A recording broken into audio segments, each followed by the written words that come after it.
Peak is a game that I've thoroughly enjoyed throughout my time playing it. Despite me never having shown it on this channel, I've played all the updates, earned all 54 badges, and managed to complete every ascent barring the unforgiving suffering fest that is Ascent 7.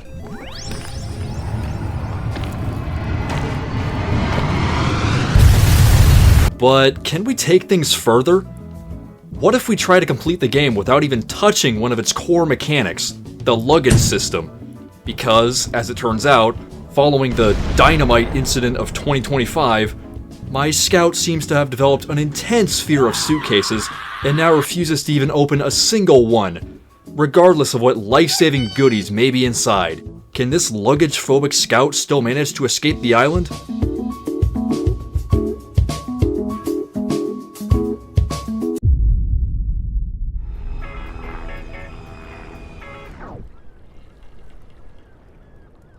Our journey began, as all peak runs do, on the shore, where we then found ourselves coming to after miraculously surviving a plane crash straight out of Kerbal Space Program.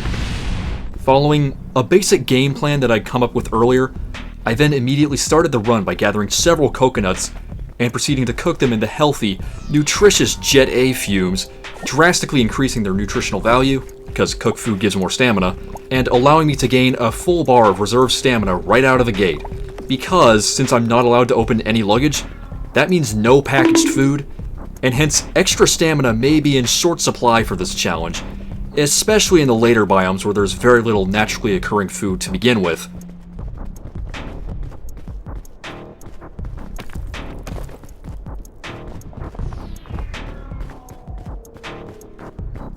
And speaking of food, the first I came across were these two types of mushrooms, of which I ended up only taking one because the other one would have had me blasting out of both ends. My heart's a season, my lungs are wheezing, the fucking walls are melting.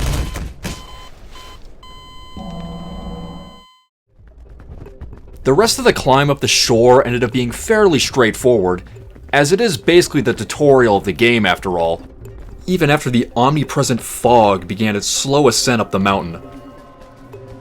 The fog in this game is basically like a built-in time limit. Let it catch up to you, and you'll soon find yourself with a mild case of hypothermia. Oh wow, look, a suitcase. Just a peek? Come on, just take a little look. Come on, I know you want to. Just do it. What if there's something Get out of my head, get out of my head, get out of my head! Sorry. Anyways, I then ended up crossing one of these rickety wooden bridges, which if you got too much weight on them at once, they'll break, sending everyone on them tumbling to their doom. Thankfully though, as a solo player, I still wasn't overweight, even despite my coconut binge at the start of the run, and I crossed the bridge with no issues.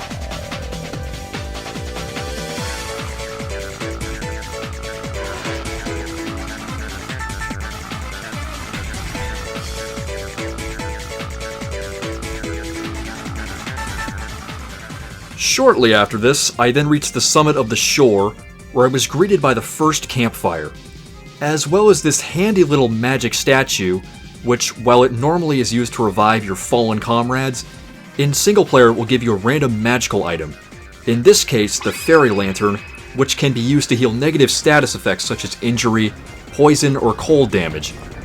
Yeah, statues are still allowed, by the way, because they were actually on the island before Bing Bong decided to recreate the plot of Castaway. So they're fair game. Ancient luggage, on the other hand, I'm not gonna allow myself to open, because while it may be ancient, it still has luggage in the name after all. So I then proceeded to cook my food, and soon found myself venturing off into the next biome, the tropics, which are probably my least favorite biome in the game. Like, I don't know, they're just kind of boring. Especially when compared to their alternate counterpart, the roots. Back down, though. I did. Hi, how are you? Holy shit. At least they're a more reasonable ramp up in difficulty from the shore than the Roots is, I suppose.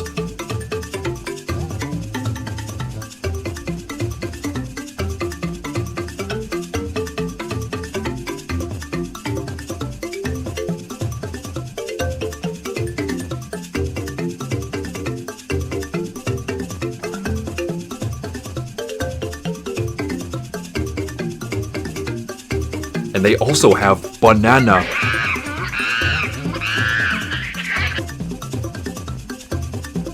I then continued up the mountain, avoiding the poison vines and explosive mushrooms that can send you flying off the mountain if you're not careful.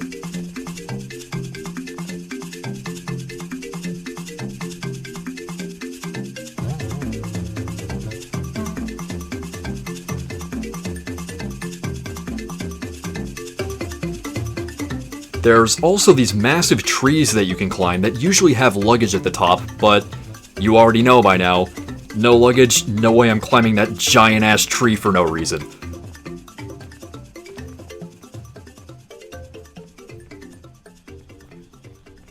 Oh wow, look, it's raining.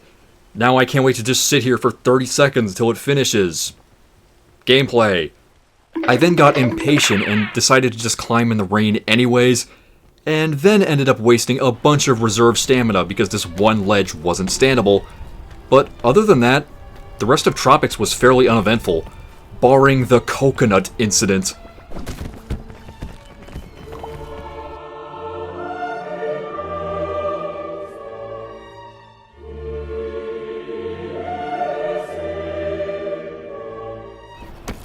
Soon after this tragedy, night fell, and heartbroken, I made the rest of my way to the next campfire. Why? Why did it have to be the coconuts? Life's not worth living. The only thing that could cure this despair is a cure-all. Well, would you look at that? Where, upon opening the statue, I received quite possibly the best item possible. A cure-all, which is an ancient magical potion that alleviates all negative status effects, including hunger. So this has, maybe, just maybe, in fact, made up for the tragic loss of the coconut half. I then cooked at the next campfire, and then moved on to the next biome, the Alpine, a snowy mountain area that has by far my favorite soundtrack. Like, just listen to this.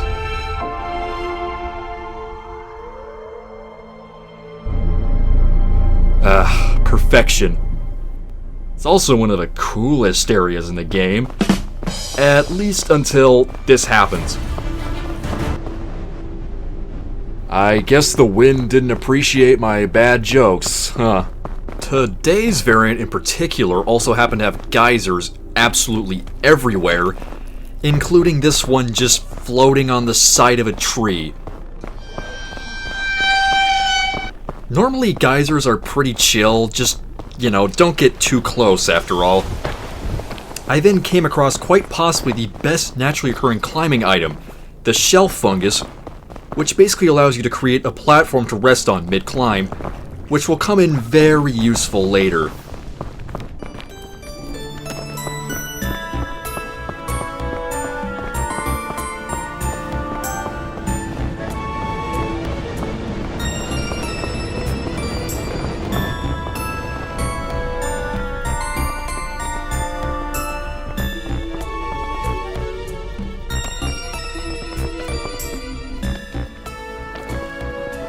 Climb then got off to a smooth start, which then became even smoother after I found the elusive hot spring, which contains capybaras for some reason. Which, while capybaras are always cool and all, what I was really after was the yellow winterberries sitting on their heads. Easily one of the best food items in the game, giving you a huge amount of extra stamina when eaten. Yoink. After stealing all of the food from the local wildlife, I then continued up, got frostbite for a second,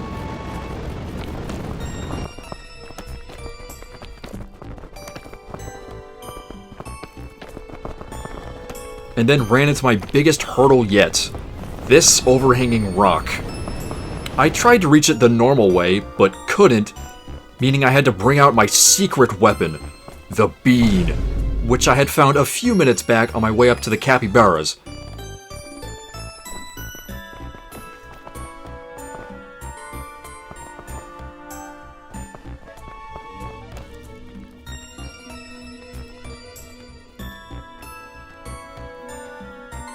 After then recreating the plot of Jack and the Beanstalk, I then spent all of my stamina climbing up this one wall. Almost fell a couple of times.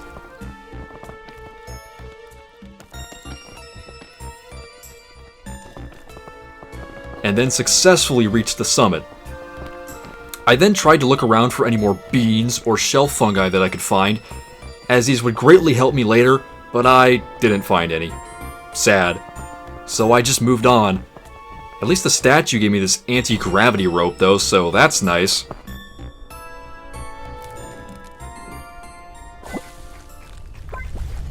And so that brings us to the penultimate biome, the caldera.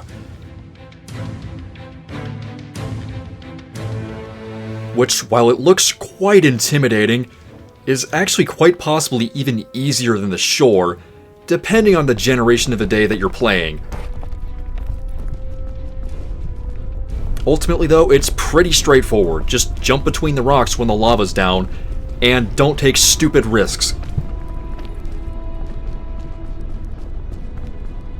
Now watch as I demonstrate this by taking stupid risks and playing in quite possibly the most reckless way I ever have.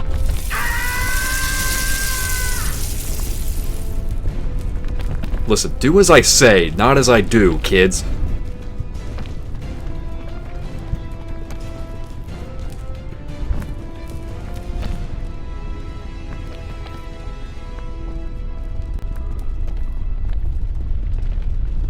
About midway through, I also spotted some eggs, which would come in quite useful as my reserve stamina was getting pretty low. You can also cook them on the hot rocks as well, just beware of the spontaneous eruptions, and be sure not to throw them into the lava by accident. Seriously, what did I even think was gonna happen here? You can also just straight up get an entire bird from one of these eggs too. Thankfully we never ran into what laid them though. The bird in its natural habitat.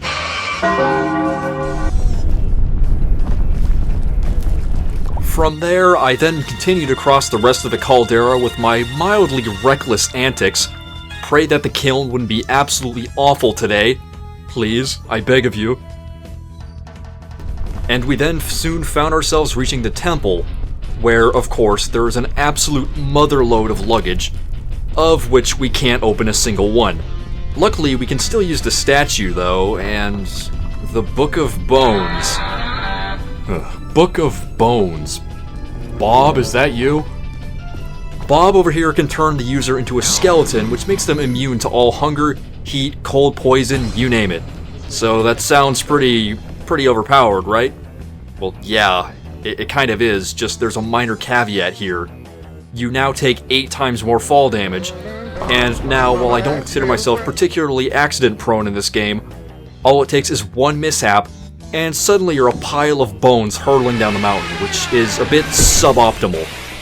So I decided to leave Bob over here behind, and ventured off into the final area before the peak, the Kiln.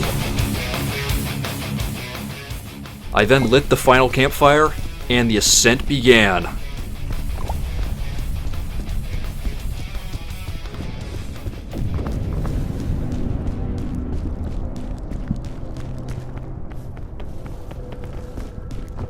If I had to describe the Kiln in one sentence, it would be easy at the beginning, hard in the middle, and then easy again near the top. Indeed, the beginning section of this Kiln was rather easy. Just climb up the rocks, you know, pretty straightforward.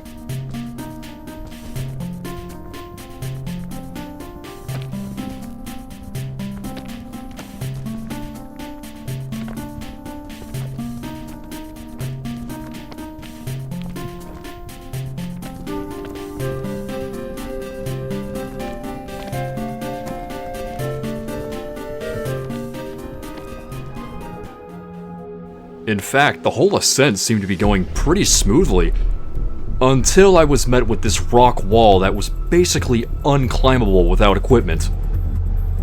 So, in a bit of a rash decision, I used the anti-rope cannon, maximized my stamina, and tried climbing all the way up.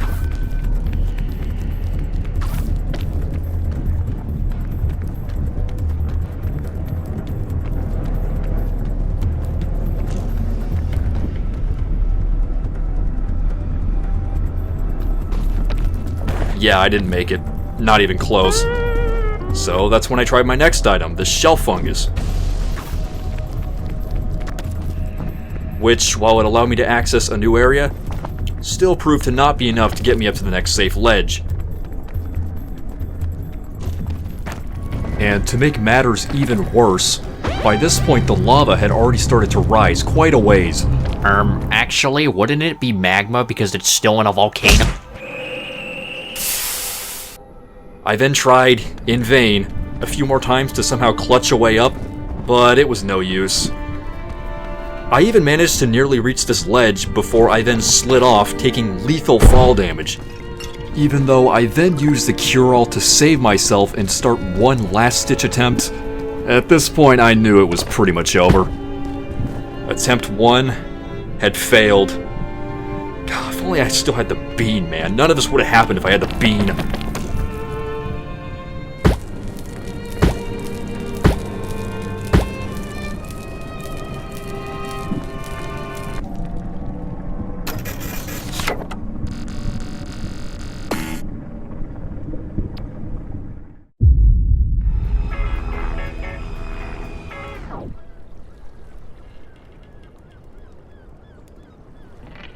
Attempt 2 began in pretty much the exact same way as Attempt 1. Gather a bunch of coconuts and eat them for max stamina, yada yada yada. I suppose I won't spend too much time talking about the individual sections on this attempt, since things played out basically the same, because Peak generates a new map every 24 hours, meaning that you can play the same map multiple times in a row. This time around on shore though, nothing really went differently from last time, with the exception of me taking an objectively worse path for some reason. In other words, watch as I proceed to make all the same mistakes and learn absolutely nothing from last time.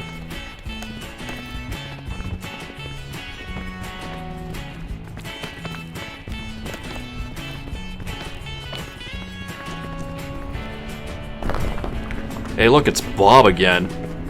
You know what, this time I'll keep it, just in case I run out of food or something. I guess I'll also cook it too, because for some reason cooking it makes it not give you the curse effect.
Upon reaching the summit of the tropics, I then found the anti-rope spool, which is quite a bit better than the cannon in my opinion.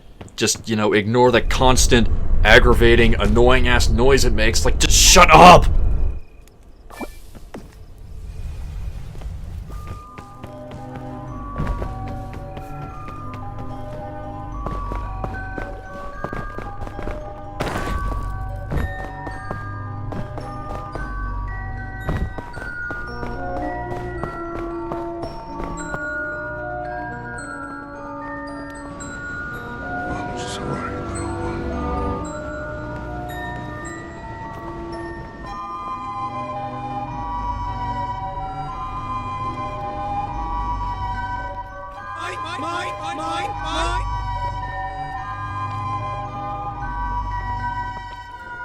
Once in the Alpine, I then decided to wise up a little bit with the path I took, this time taking a less exposed route into the central cavern, as opposed to climbing up the outside and having to use my precious bean.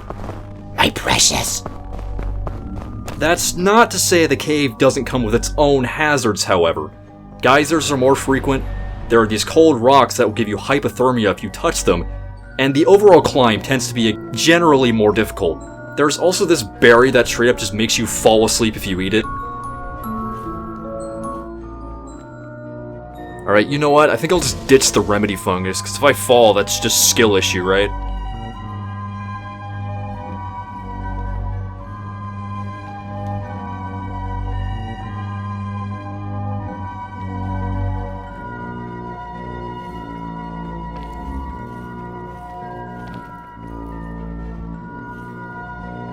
And now, you know, I may not be able to open luggage, but nothing says I can't stand on it to keep my toes from getting frostbite.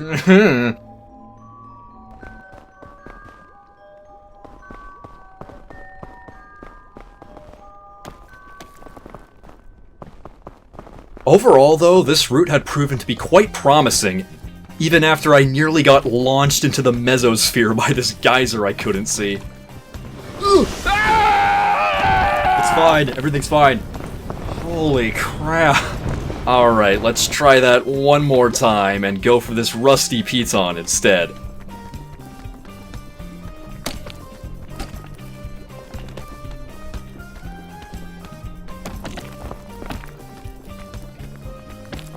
And just like that, we're up. After then getting Pandora's lunchbox from the statue and then proceeding to breeze through the caldera, without even needing to roleplay as the pigs from Angry Birds this time, I then once again found myself at the base of the kiln. At the final statue, I also found another helpful item, a second anti-rope spool. Now better prepared than ever before, and already knowing what to expect due to my prior misfortunes, I then began the climb once more.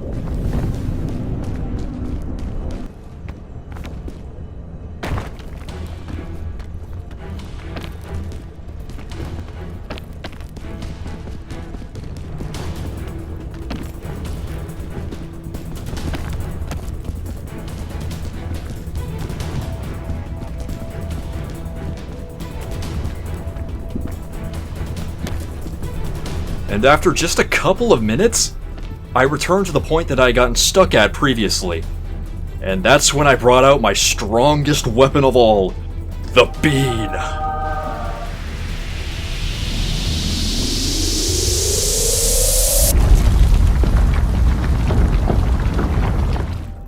And I've wasted it. That ain't good. I'm in danger! After that failure, I then moved on to Plan B. The shelf fungus. Let's see if we can't make this nice. Following that, I then placed the anti-rope spool, this time in a spot that wasn't actually completely terrible. Imagine that. And from there, since I didn't actually know what was above me, I then made the leap, or climb, of faith.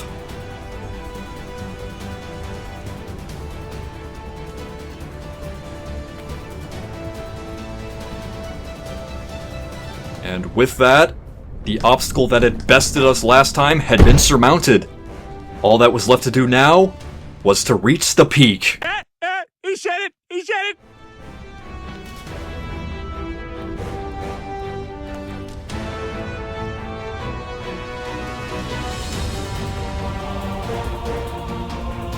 Oh, look at me, I'm going nutty putty mode. What the hell is wrong with this spot? Consume berry.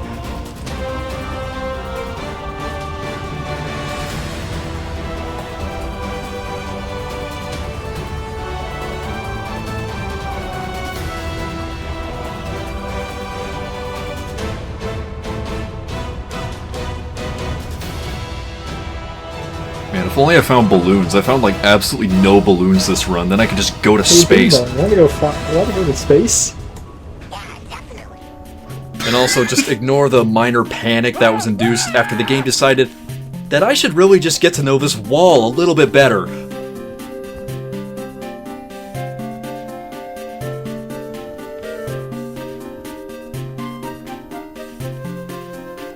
Until, finally, the last few rocks were surmounted, and I found myself at the summit of the kiln, glancing back down at everything I just climbed.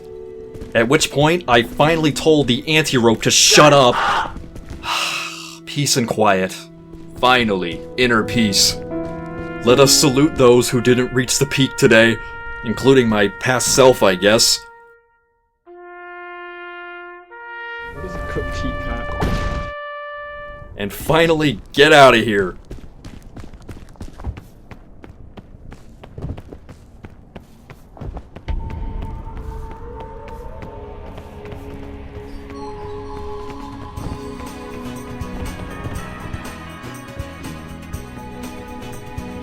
I then lit the flare and watched as salvation approached in the form of a helicopter.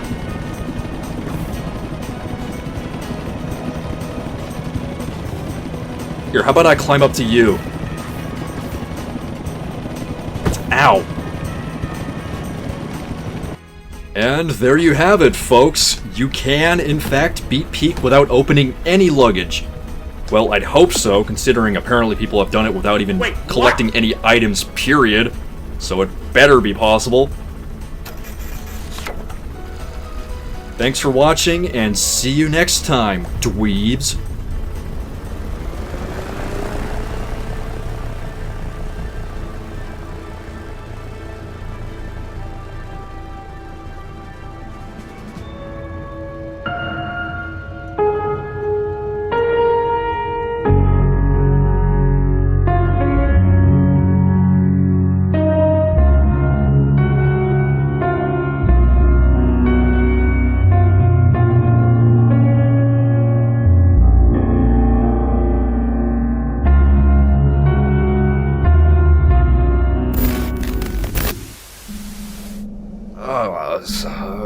What the hell? What just happened?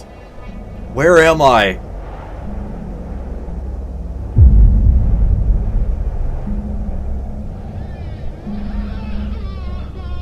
Oh, you have gotta be fucking kidding me!